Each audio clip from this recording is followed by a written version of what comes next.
questions. Questions orales. The honourable member for Thornhill. Go cold and hungry this Christmas, this Prime Minister is counting down the hours to another taxpayer-funded beach vacation. He and his MPs are taking a 6-week holiday for voting time and time again to quadruple the carbon tax and defeat Bill C-234 as they pressured senators to gut the bill that this House already passed. If they won't axe the tax today, why won't they come to work on Monday and finally take the tax off of farmers so that Canadians can eat this Christmas? Yes. The Honourable Government House Leader. Thank you, Mr. Speaker. And I'd like to begin by actually wishing all members in this House a happy holidays. I think everybody will be enjoying time with their families over the holidays, and we look forward to seeing everyone back here in February. But I think it's important to make sure that the facts are right, because it was actually Conservative senators that were bullying independent senators. In fact, the Conservative leader in the Senate was actually sanctioned by the other place for his terrible behavior. Thank you, Mr. Speaker. The honourable member for Thornhill. Speaker, we all know that the biggest bully in this House is the Prime Minister, and he is squashing any hope that Canadians had for getting relief this holiday season. They are doubling down once again on their plan to quadruple tax on gas, on groceries, on home heating, and on everything else. There is hardly enough money for food, let alone Christmas presents. 2 million people are eating in a food bank. Families are left to skip meals, and children write Santa asking for warm boots rather than toys. Why do these Liberals insist on making Santa deliver the basic necessities instead of toys this Christmas? Yeah. The Honourable Parliamentary Secretary to the Minister of Environment and Climate Change. Thank you very much, Madam Speaker. I too would like to wish everybody in this House a Merry Christmas, a Happy Hanukkah, and a Happy Holidays, and a Happy New Year. And I also hope that the Conservatives come back willing to work in the new year. But, Mr. Speaker, Conservatives continue to take farmers for granted. Not only do they vote against Canadian farmers, they've also abandoned Ukrainian farmers, Madam Speaker. Ukraine is the breadbasket of the world, Madam Speaker, and time again, they've been given the opportunity to vote for the Canada-Ukraine Free Trade Agreement, and disappointingly, they voted against it every single time.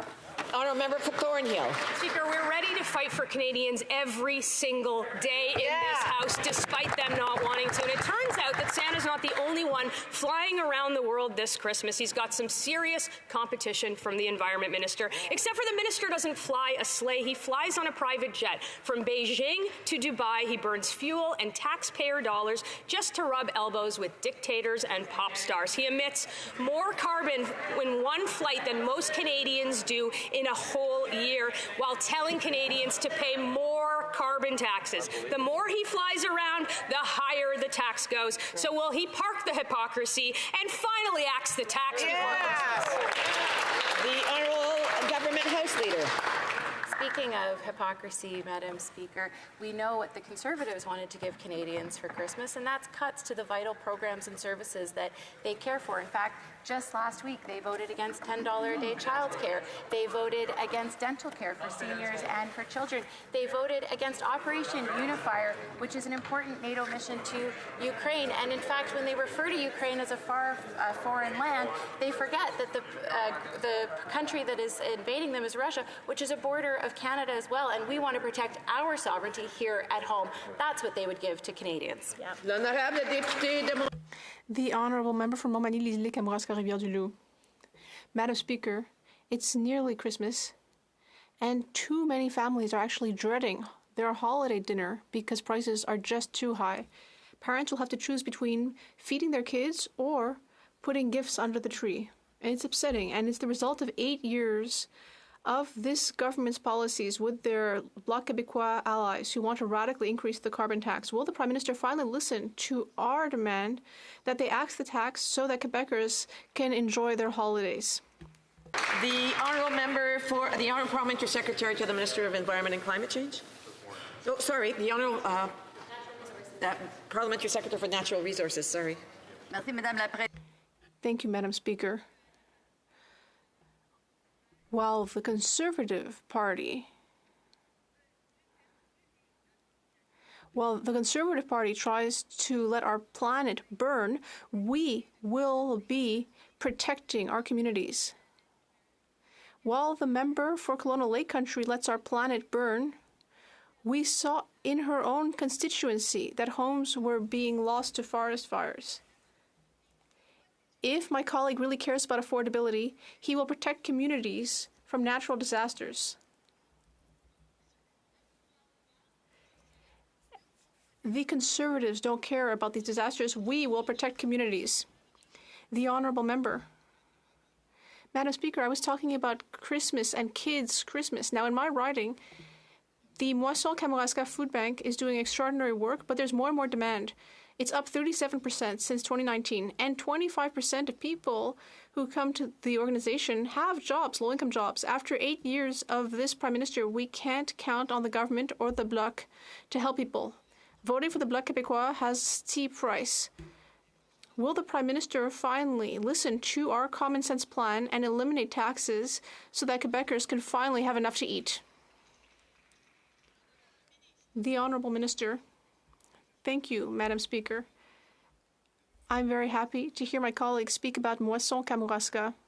I wonder what Moisson Kamouraska thinks about the Conservatives who stand against the Canada Child Benefit, which reduces child poverty by 40% in all ridings every month, including in my opposition colleagues' riding. What does Moisson Kamouraska think about the fact that this opposition stands against low-cost, quality child care, which reduces gender equality and puts more money in middle-class families' pockets? The Honourable Member for Saint-Jean.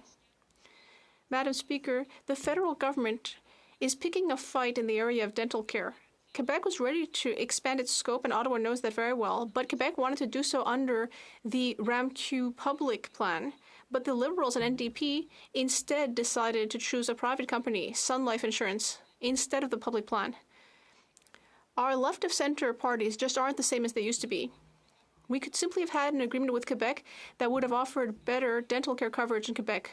Why are the Liberals and NDP favoring the private sector in healthcare? What's that? Minister of Health. The Honourable Minister of Health. Merci beaucoup, Madame la Présidente et Madame la Présidente. Thank you, Madam Speaker. It's very clear that the one who is picking fights is the Bloc Québécois. Our party, our government, is looking for solutions.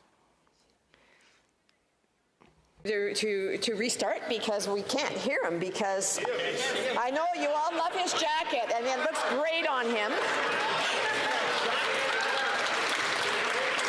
He's going out this year in style and it's lovely. But I just want to remind members we need to hear what the Honourable Minister has to say. The Honourable Minister.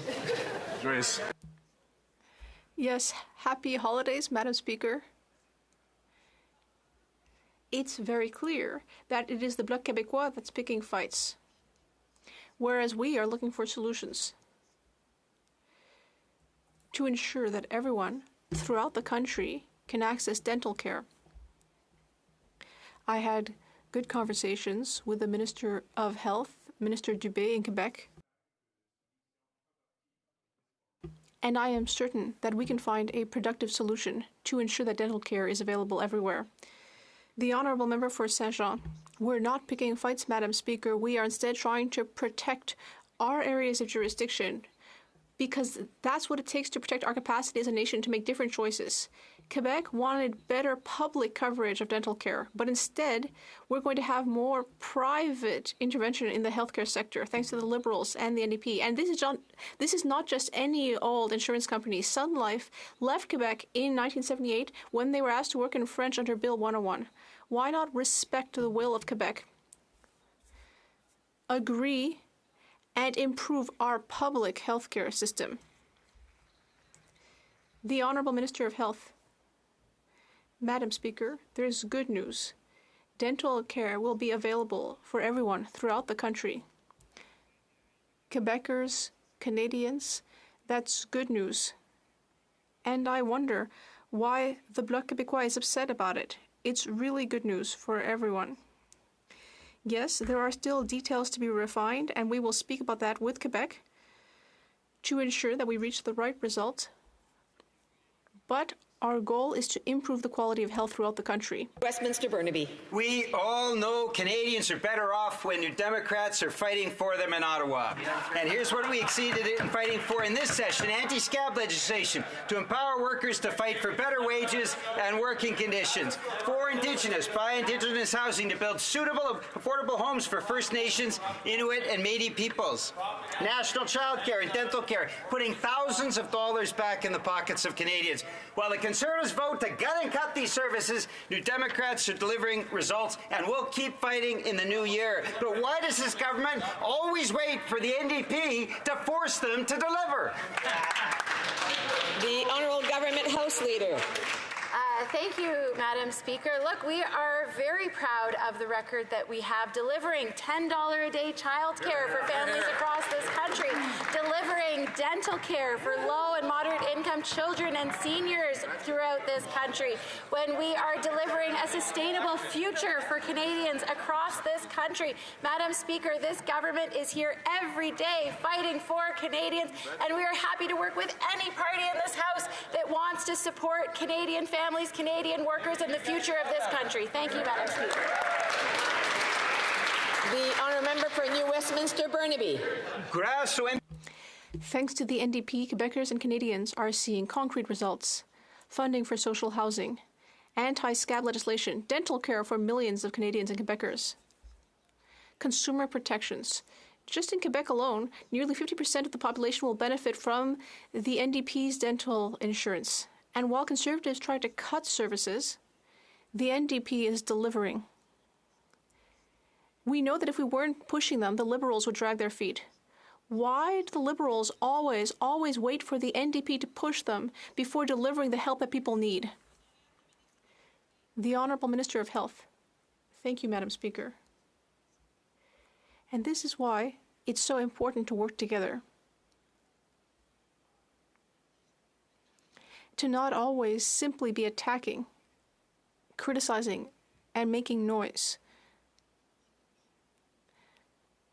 I really appreciate it when parties present solutions, because this is a difficult time the world over, and it's a good time to work together and find solutions like dental care and other results that this government has brought in for all Canadians. The Honourable Member for Bellechasse-Deschamps-Lévis. Madam Speaker, as Moisson Quebec has pointed out, the face of poverty has changed. 30% of people who go to food banks in the Greater Quebec City area have a job. There are more and more students, new arrivals, and seniors.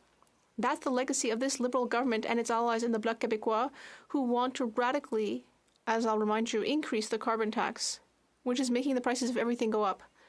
Will this Prime Minister finally hear reason and give up on his inflationary taxes once and for all?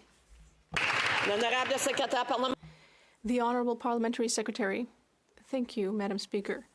Yes, we know that this is a difficult time and many Canadians are struggling to make ends meet.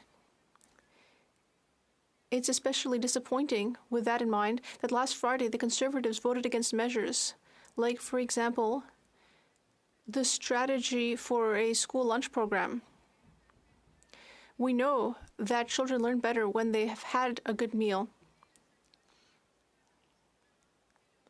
Last week, the Conservatives showed their true colors by voting against that motion.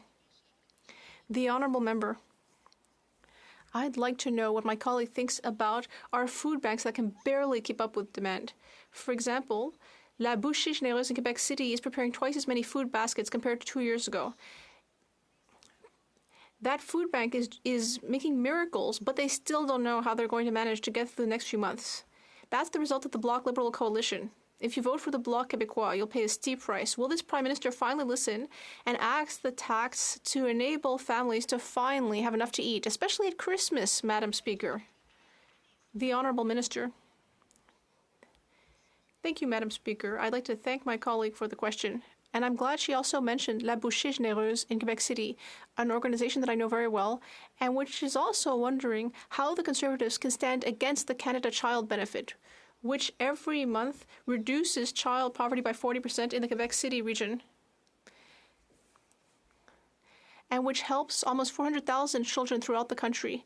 How can the Conservatives really say that they care about poverty when they're actually voting against what Moisson Kamouraska, La Bouchée Généreuse, and organizations like them are trying to reduce child poverty? Madam Speaker, yesterday, Empire Foods, one of Canada's largest grocers, stated that its suppliers were still passing along price increases above the rate of inflation. As costs go up for Canadian farmers and food processors, they have a choice to make: increase prices or go out of business. After 8 years, Canadians have a bad taste of what's in store. When you tax the farmer more and tax the trucker more, Canadians pay more. When will this Prime Minister pull his head out of the sand and acknowledge this carbon tax is the root of food inflation in Canada? Yeah, bravo! The Honourable Parliamentary Secretary. Quite the statement from the member opposite, who in the past has voted to not go ahead with tax cuts for the middle class, who's voted against the Canada Child Benefit. Just a few days ago, they voted against more homes being built, Madam Speaker. They voted against, in fact, shelter spaces for women and children who are trying to escape domestic violence. It is true, of course, that Canadians are going through a difficult time. We need to continue to be there for them with supports. The Canada Child Benefit I mentioned, the Canada Dental Benefit, daycare support services, all of that is there, and we'll continue that support, Madam Speaker. The Honourable Member of Calgary Centre. We voted 134 times last week to show this government they had a lack of confidence from the Canadian people. But Canadians are responding to food inflation in two ways, Madam Speaker: buying less nutritious food and lining up for food banks. Reliance on food banks is at all-time highs. Worst to come, this NDP Liberal coalition is committed to quadrupling the carbon tax on Canadian farmers. Sorry, I'm sorry. Again, there's a lot of individuals who seem to want to contribute, and then it's not time to contribute. So I'm going to get the honourable member to repeat his question. Thank you, Madam Speaker. We voted 134 times last week to throw this government out in confidence measures. Yes. Canadians are responding to food inflation in two ways: buying less nutritious food or lining up at food banks. Reliance on food banks is at record highs. Worst to come, this NDP Liberal coalition is committed to quadrupling the cost on carbon tax on Canadian farmers. That means that those who can afford it the least will be punished the most. It's obvious this Prime Minister is not worth the cost. There are two options here. Will the government exempt Canadian farmers from the carbon tax, or should Canada import more non-taxed foreign food? Well done. Parliamentary Secretary, the Minister of Environment and Climate Change. Thank you very much, Madam Speaker. I'd just like to point out that that stunt, that overnight filibuster that the member pointed out, cost taxpayers $2 million. So as he preaches about fiscal responsibility, it's a little bit tough to stomach. Madam Speaker, the food report that he references actually said explicitly, and let me quote, "It is misleading to suggest that carbon pricing policies are affecting food prices." Moreover, Mr. Speaker, Trevor Thome said last week, if we got rid of the carbon tax and rebate, then this would harm a much larger fraction of lower and middle income households than it would higher income households. Madam Speaker, the Conservatives are making it very clear who they're standing for. It's big oil and execs and the wealthiest Canadians. The honourable member for Sherwood Parkford, Saskatchewan. Twas the night before Christmas when the members across doubled down on their plan to keep raising the cost. They set out to do it by taxing the carbon on the hardworking people who do all the farming. This dastardly plan to make our farmers poor was almost disrupted by C-234, but the time is coming for a bigger course correction when Conservatives bring home the carbon tax election. After 8 years, we've gone from feasting to scrap, so for Christmas, will they finally axe the tax? L'honorable secrétaire parlementaire pour le ministre de l'Agriculture et d'Agroalimentaire. Mr. Speaker, I want to congratulate him on the great performance, but I'm going to remind him that grain farmers are, every time they come to Ottawa, they ask for new markets. And the Conservatives had a choice last week. They had a choice to support grain farmers and support the Agricultural Bureau in Manila to support the Indo-Pacific strategy. They voted against it. They had a choice, and they voted against this. On this side of the House, we don't not only walk the walk, but we support our farmers. That's right. Again, I just want to remind members that if they don't have the floor, they shouldn't be yelling out or heckling or anything. The honourable member for Sherwood Park, Fort Saskatchewan. Madam Speaker, farmers do not like their carbon tax plan. They do not like their pipeline ban. They do not like it here or there. They do not think it's just or fair. It taxes the food the farmer grows. It taxes the tractor when he mows. It taxes the food as it gets trucked. It taxes the people as they get squeezed. Liberal policies are breaking our backs. So when will they finally axe the tax? The honourable minister. Madam Speaker, I think what Dr. Zeus is actually concerned about is food security. And food security is actually relevant to that member and the people that he represents in Alberta, because they know, those good Ukrainian Canadians in Alberta know, that Ukraine represents the breadbasket of the world. But you know it's not just Ukrainian Canadians that are disappointed in that member in his caucus. It's Polish Canadians, it's Baltic Canadians, it's every Eastern European person who stands against the authoritarianism of Vladimir Putin. That member has been noted for his combating communist authoritarianism. Where was he last week when we voted on that?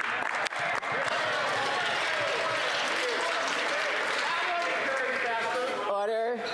L'honorable député de Drummond. The honourable member for Drummond. We now know how the Google money is going to be split up.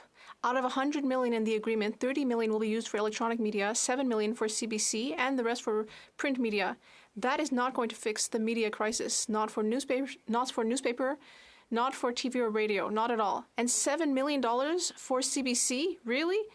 Every dollar counts and could help to save a local or regional newspaper or radio station. So will the Minister of Heritage ask CBC to not reach into that too small cookie jar?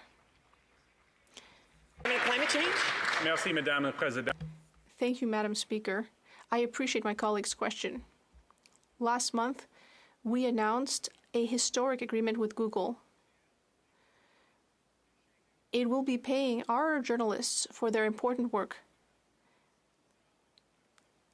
That agreement will enable newsrooms to continue producing local content for their communities. We know that all media are in a crisis, and we are doing our part so they can continue informing Canadians throughout the country. The honourable member. Well, if the government were able to promise that the $7 million would enable Radio-Canada to rehire the 600 people laid off, we might reconsider. But $7 million, while it may be just a drop in the ocean for public media, it's a colossal amount for our small local media.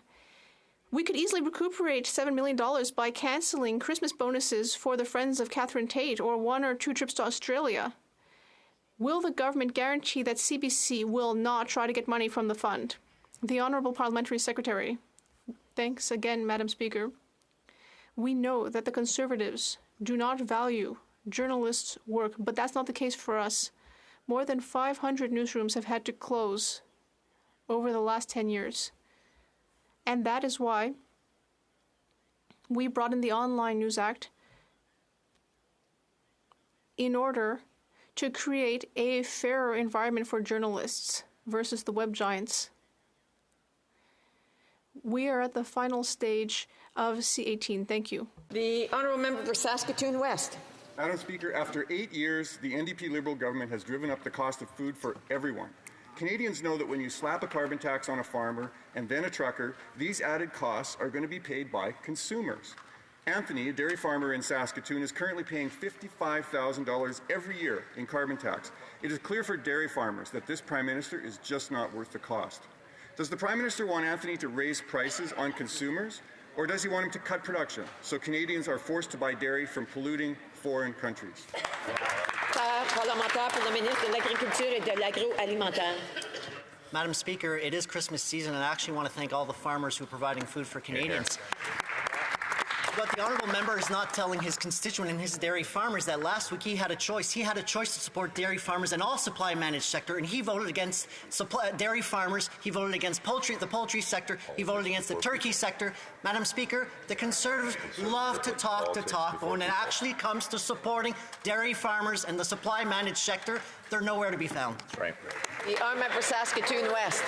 Madam Speaker, Canadians do not have confidence in this government, and I'm proud to say that our party voted non-confidence in this government 135 times. Madam Speaker, it gets worse. Instead of supporting Bill C-234 to reduce the cost of food by removing the carbon tax on farmers, this NDP Liberal government is going to quadruple the carbon tax. This will balloon Anthony's carbon tax bill from $55,000 to $220,000 every year. This is guaranteed to increase the price of dairy for Canadian consumers. Madam Speaker, what does the Prime Minister want Anthony to do? To raise prices or cut production and force Canadians to import dairy from polluting foreign farms? Madam Speaker, I want to thank my honourable colleague for his question. I see the enthusiasm they have on a particular bill on the other side. I don't hear them as loud for supporting C-282, a bill that we unanimously supported on this side of the House that supports supply manage. Where is that member's support for C-282 that's on the other side of the House, which supply manage sector dairy farmers, turkey farmers, the egg farmers, and the chicken farmers are all asking us to support? Where is that member in that party's caucus support for C-282? The honourable member for Portage-Elisker. Madam Speaker, this Prime Minister's carbon tax is taking direct aim at Canadian farmers and hitting our grocery prices.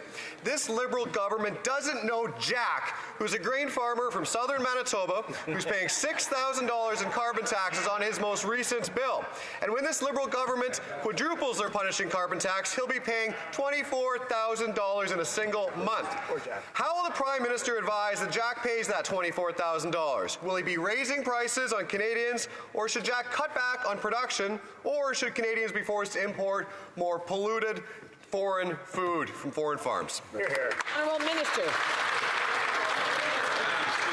The member from Portage-Lisgar should be embarrassed and he should be ashamed of himself. Last weekend, during the temper tantrum, he voted against Prairies Can, an initiative, an organization that has invested millions of dollars in Portage-Lisgar. He voted against them. He voted against the Human Rights Museum, Canada's only major national museum in Western Canada. He voted against Ukrainian immigrant settlement services in Manitoba. He should be ashamed. The honourable member for Portage-Elisker. Madam Speaker, I am so proud, and my constituents are extremely happy that I voted non-confidence against this government 135 times last week. And it's become clear after 8 years that this Prime Minister is simply not worth the cost. Certainly not to Jim in my riding, who's paying $5,000 a month to heat his poultry barn, and this NDP Liberal coalition is planning on quadrupling that, costing him $20,000 a month. So how do they expect Jim to pay that $20,000 a month? Is he going to cut back on production, raise prices for Canadians, or are we going to be forced to import food from more polluting foreign farms? The Honourable Government House Leader. Thank you, Madam Speaker. As members of Parliament, we are representatives of the constituents in our ridings, and they send us to Ottawa with one very important job, and that's to vote on government policies and programs. Yeah. And last week, the Conservatives voted on over 120 items that Canadians depend on. And that member and all the members of the Conservative Party voted against farmers. They voted against supporting supply-managed sectors like poultry, dairy, egg, and turkey. And they need to stand accountable for the fact that they stand against farmers and they stand against our agricultural sector. Thank you, Madam Speaker. Yeah, it's getting a little loud again. I'm not sure if people are forgetting where they are, but the honourable for North Island, Powell River. Mr. Speaker, Madam Speaker, everyone deserves to know that they'll make it home safely at the end of the day. Weather stations in North Island Powell River are vital to this, but poor upkeep and underfunding by both the Liberals and Conservative governments have left our weather stations in ruins.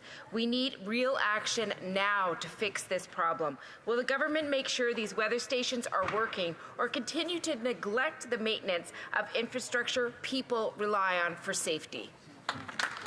The Honourable Parliamentary Secretary of the Minister of Environment and Climate Change. Thank you very much, Madam Speaker. I really appreciate the advocacy from the member opposite, who I know recognizes that in modern times, the incidences of extreme weather events happen more frequently because of climate change, and we have an obligation to ensure that the data and the reporting from those weather stations is up to date and fully functional. And that has a direct impact on the safety of our neighbours, particularly during the winter months and particularly when folks are traveling. So I sincerely appreciate the question from the member, and I'd be happy to touch base after question period with the member to discuss how we can make sure that Canadians stay safe over the holidays.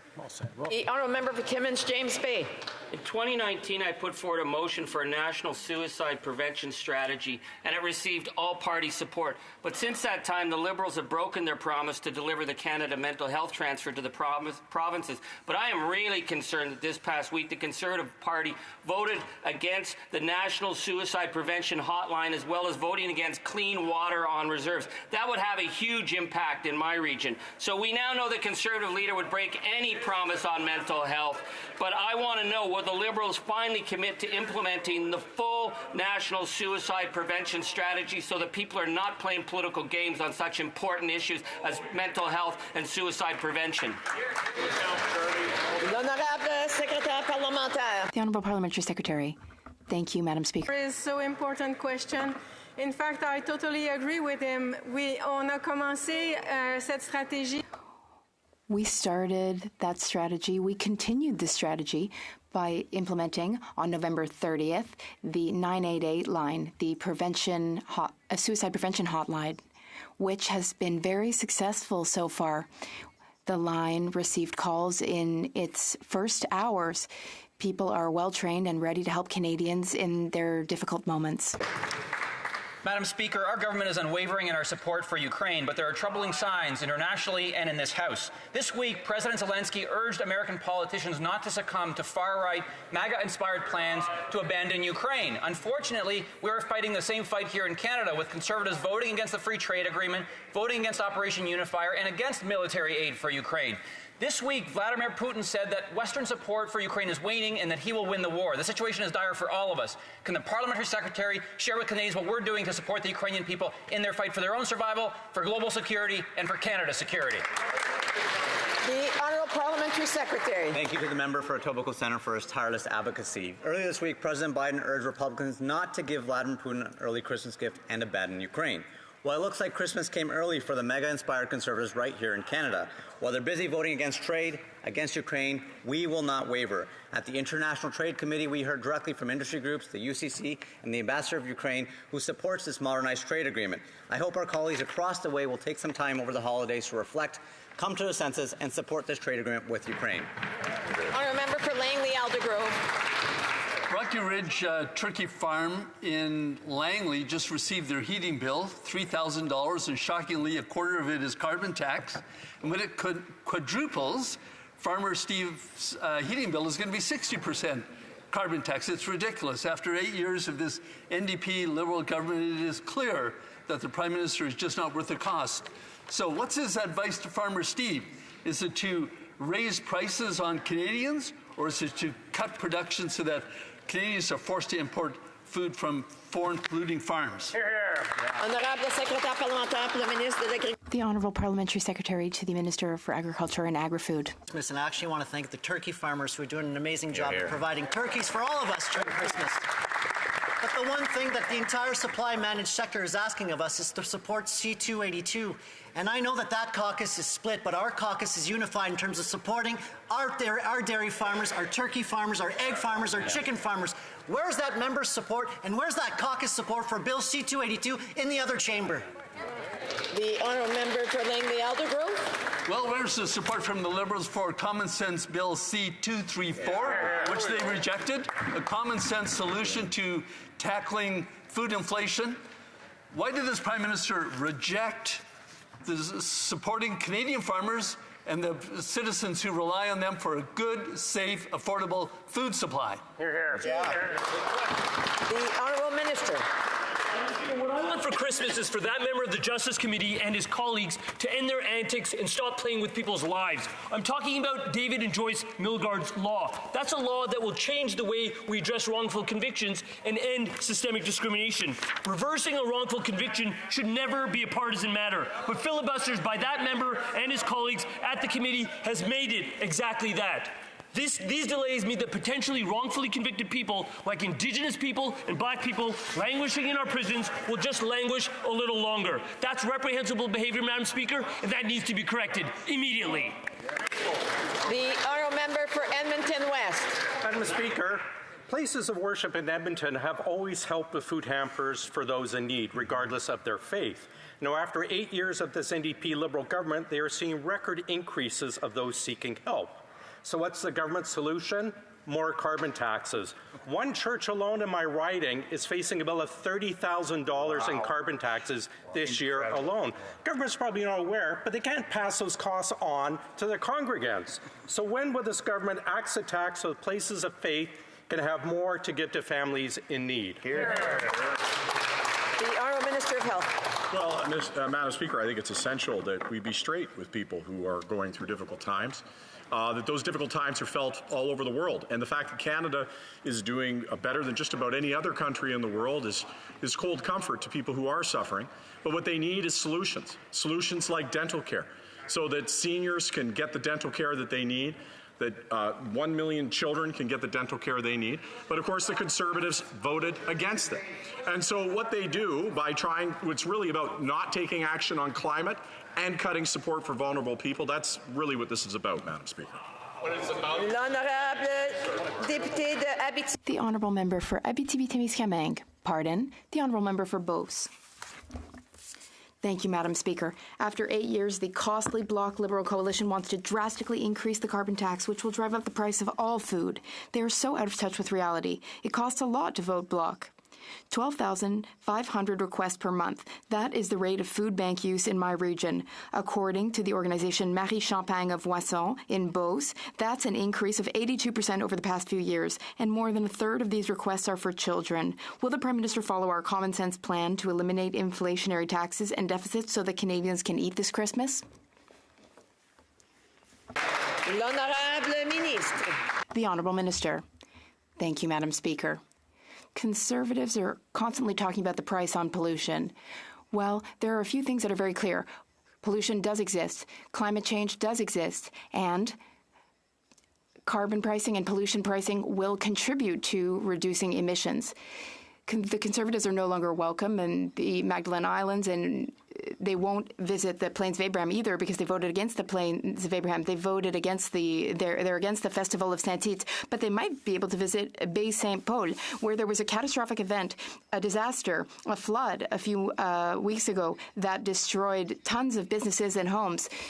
Can the member send his climate-denying leader to Bay Saint Paul to understand that climate change does exist? The Honourable Member for Abitibi-Témiscamingue. Thank you, Madam Speaker. The federal government has one last chance before the Christmas holidays to avert a wave of small and medium enterprise bankruptcies.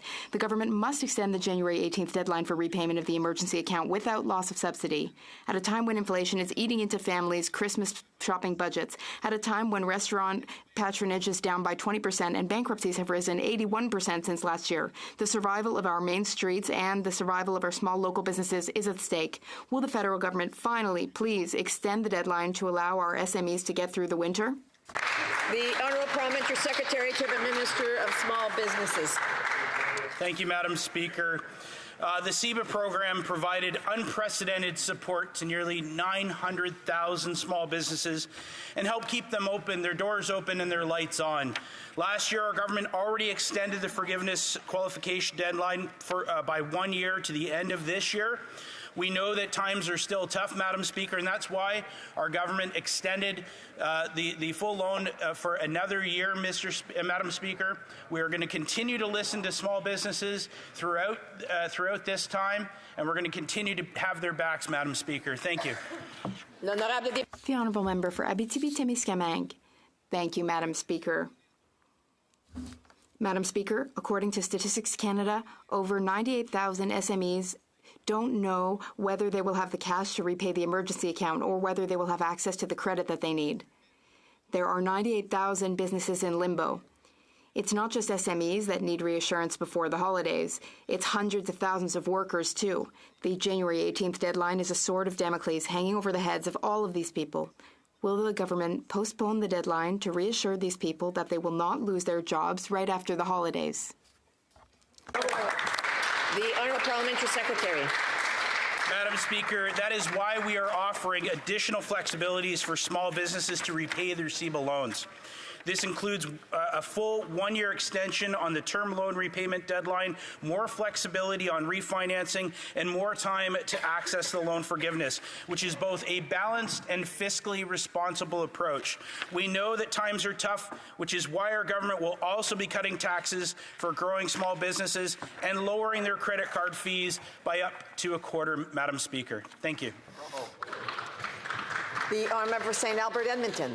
Madam Speaker, the Liberals' billion-dollar green slush fund is mired in corruption. Tens of millions of taxpayers' dollars have been funneled to companies that board members have an interest in. And yesterday at the Industry Committee, the former chair dismissed this corruption as the normal course of business. In other words, it's business as usual. After 8 years of this NDP Liberal government, can the minister explain why corruption and self-dealing are business as usual? The Honourable Parliamentary Secretary. Thank you, Madam Speaker. Let's be clear. As soon as we found out about these alleged allegations, the Department of ISED acted quickly. Minister of Innovation has already accepted the resignation of CEO and Chair. We take these allegations extremely seriously, which is why we're following proper due diligence. Our government is committed to ensure that organizations which receive federal funding adhere to the highest standards of governance. We are committed to get to the bottom of these allegations. Thank you, Madam Speaker. The honourable member for St. Albert Edmonton. Madam Speaker, according to the whistleblower, more than $150 million has been misappropriated by Liberal insiders at the Green Slush Fund. And yet, incredibly, the minister continues to stand behind the board, a board that has engaged in self-dealing to the tune of tens of millions of dollars. This is scandalous. It begs the question, what does the minister know? When did he know about it? And who is he protecting? The Honourable Minister of Health. Well, Madam Speaker, of course, the member opposite knows this agency was created 20 years ago. It operates at arm's length, and I'm not sure what the member is saying. Is he saying that if they were in government, that he would actually be interfering and managing the organization, or is he saying that if he saw malfeasance, that he would do what we did, which is to call in immediately those to review what's occurred? Because what this is really about is them being against taking action on climate change and being beholden to a base that has MAGA values. So again, order. The honourable member knows full well that if he has other questions, he can ask for a late show to expand on his question today. The honourable member for Kamloops, Thompson, Caribou. Madam Speaker, after 8 long years of this NDP Liberal government, we know that they're just not worth the cost.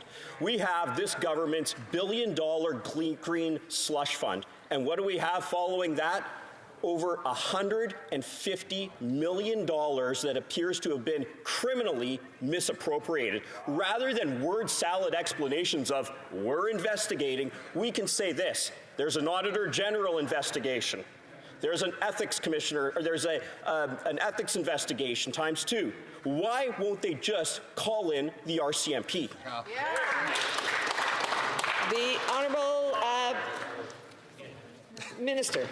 Oh, no. Parliamentary Secretary. Not the Honourable Minister. I got it. Minister. Merry Christmas, Madam Speaker. I hope you have a wonderful holidays. Listen, as we go away, we know that Canadians have had a hard year. We know that we've suffered with global inflation. We've had troubles with war in Ukraine and elsewhere. We've had, of course, the after effects of the pandemic and climate change. But despite that, I think Canadians can feel good about the fact that we still have the lowest net debt to GDP ratio in the G7, and that we have lifted millions of Canadians out of poverty. We have done that by investing in programs like healthcare, like dental care, like the CCB, like $10 a day childcare, like retirement security, and like investments in communities like the Jewish Centre for Greater Vancouver, all investments that the honourable member for Egmont. Madam Speaker, Atlantic Canada has had its fair share of challenges over the past 3 years. A deadly hurricane, natural disasters, and a global pandemic have left Atlantic Canadians wondering what the future holds. Can the Minister of Rural Development, Anna Coa, outline for the people in my Egmont riding what our government is doing to help Atlantic Canada recover, rebuild, and thrive? Well done. The Honourable Minister. Thank you, Madam Speaker, and I want to thank the member from Egmont, who's a strong voice for PEI and for Atlantic. Down east, we have a saying. It's called Tory times or tough times. And man, last week the Conservatives reminded us why, because they voted against funding to help us rebuild from Hurricane Fiona. They voted against funding for small businesses to grow and create good jobs. They voted against support for our manufacturers and our farmers, and they voted against funding to support Marine Atlantic, which is a vital service a ferry service between Newfoundland and Nova Scotia. 'Tis a season of colourful lights, Madam Speaker, but last week they showed us their true colours. Just when Harper was in charge, they continued to treat Atlantic Canada as... The honourable member for Calgary Heritage. After 8 years, Beijing-backed raiding of Canadian resources is at an all-time high. First, they got this Prime Minister to fast-track the sale of neolithium. Now they're working on a deal to buy critical minerals in the Northwest Territories through acquiring vital minerals. Yesterday, the Industry Committee passed a motion calling on the minister to invoke the Investment Canada Act to protect this critical Canadian resource. Will the minister listen to this committee and review this deal today? The Honourable Parliamentary Secretary. Madam Speaker, our government has been clear we will always welcome foreign investments and trade that encourages economic growth, innovation, and employment opportunities in Canada. We know that economic security is national security. This bill, which will amend the ICA, brings forward improvements so our government can act more quickly when required. We'll continue to ensure Canada's prosperity while acting decisively to protect our national and economic security. Thank you, Madam Speaker. The honourable member for Calgary Heritage. They can act today. They need to act today. You can really see where this Prime Minister's heart lies with that non-answer. Not with Canadian resources, not with Canadians, but with his love for Beijing's basic dictatorship. The same love that put 3 other Canadian lithium companies at risk of CCP takeover, and now our only rare earth mining company. Will the minister do the right thing, put Canadians first, and invoke the Investment Canada Act today? Parliamentary Secretary. Madam Speaker, the Investment Canada Act provides for the review of the most significant investments by non-Canadians to ensure their likely net benefit to the Canadian economy. All investments, no matter their value, are subject to a national security review under the Investment Canada Act. Therefore, the acquisitions of a Canadian company by a foreign company would be subject to a review under the ICA. Due to the confidentiality provisions of the Act, we cannot comment further on this very concern that the member had. Thank you. The honourable for Renfrew, Nipissing, Pembroke. Madam Speaker, after 8 years, Canadians know higher food prices are this NDP Liberal coalition's official policy. Bob and Pat down in Douglas just paid $170 in carbon taxes on their propane bill to dry their corn. Now, Bob and Pat cannot pass this carbon tax on to customers. They have to take the market rate. Bob and Pat absorb all the taxes. Will the Prime Minister tell Bob and Pat by how much they have to cut food production in order to stay alive? The Honourable Parliamentary Secretary.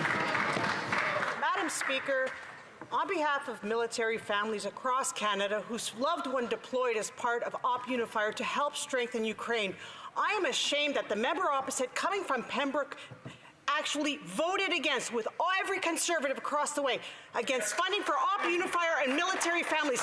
Our children, our family members deployed overseas to support Ukraine, and not one of them supported it. Thank you.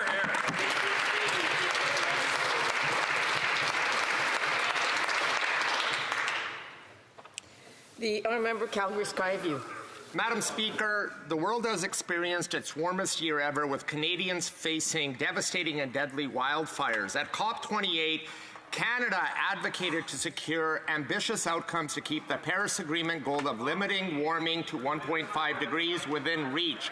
With the support of a strong and diverse Canadian delegation, the Minister of the Environment and Climate Change was proud to represent Canada at this important conference.